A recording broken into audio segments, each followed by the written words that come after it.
Corona की वजह से पूरे मुल्क में लॉकडाउन पर अमल किया जा रहा है। इन हालात में बड़ी तादाद में लोग ज़रूरतमंदों की मदद के लिए आगे आए हैं। इन्हीं में बैंक से रिटायर्ड 75 साल ओम प्रकाश जी भी शामिल हैं, जो लॉकडाउन शुरू होने के बाद से अब तक तकरीबन 80 ख़ानदानों को अपने खर्च से राशन मुहैया करा रहे हैं। इस उम्र में उनका ये जज्बा देखते ही बनता है। जनाब ओम प्रकाश के मुताबिक ये सब काम अब उनकी ज़िंदगी का हिस्सा है और वो कोरोना से पहले भी अपने फलाही कामों में ही लगे रहे हैं।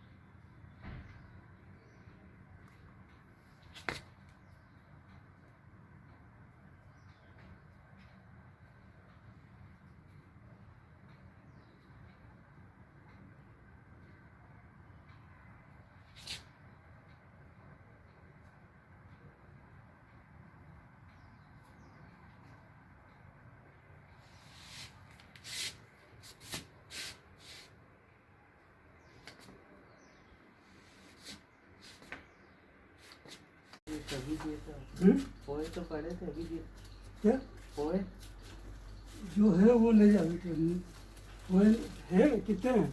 वो दिए तो थे आपने। है पड़े हैं? हाँ पड़े।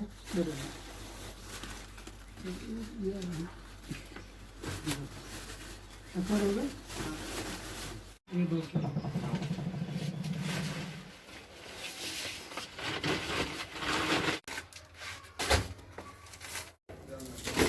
है ना।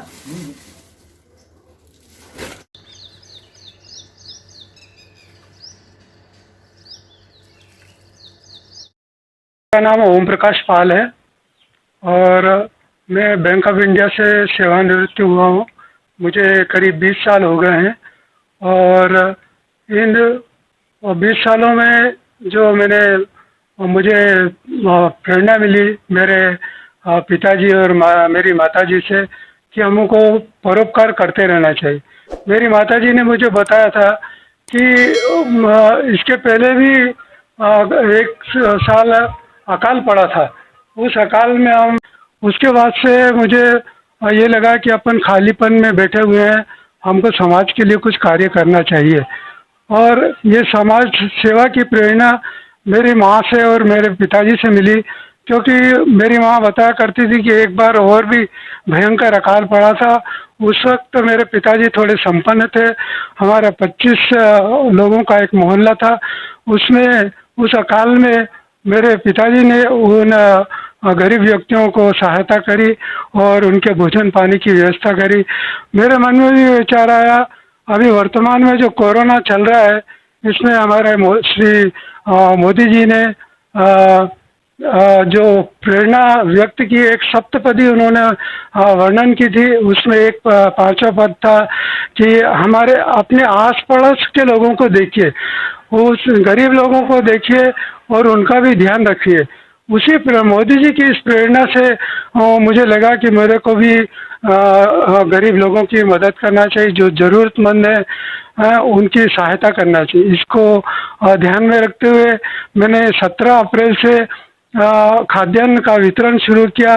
भोजन सामग्री की जो कच्ची सामग्री थी उसके पैकेट मैंने किराना दुकान से बनवाए और उनको मेरे घर से वितरण किया। और अभी तक उन सामग्रियों में 25 किलो आटा, 5 किलो दाल, 5 किलो शक्कर, 5 किलो चावल और 5 किलो तेल, इस तरह व्यवस्था की और कम से कम 40 क्विंटल ये सामग्री का वितरण 80-90 लोगों को वितरित कर चुका हूँ। और यही मेरी इच्छा है कि अधिक से अधिक लोग भी दान की प्रेरणा को स्वीकार करें। मैंने बचपन में एक श्लोक पढ़ा था, परोपकार वहन्ति नद्यः, परोपकार फलन्ति वृक्षः, परोपकार ऐसा है मानव शरीर है। परोपकार के लिए नदियां बहती है, वे स्वयं अपना जल नहीं पीती। परोपकार के लिए वृक्ष फल देते हैं, वो अपना फल खुद नहीं खाते। तो ये मानव शरीर है, हम इसका उपयोग कैसे करें? हम इनका उपयोग सत्कार्यों के लिए कर सकते हैं।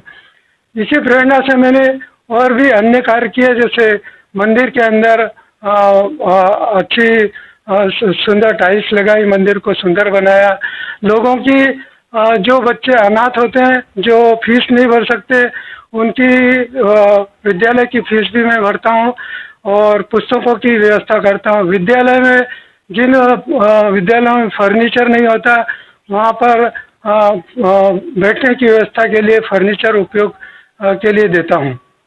इसके अलावा भी हमारे 2012 में हमारे घर के सामने खाली जगह पड़ी हुई थी, उसमें पार्षद महोदय ने बाउंड्री वाल खिंचवाई और उसमें वहाँ पर बहुत कचरा डाला जाता था और बड़ा गंदा वातावरण था वहाँ का।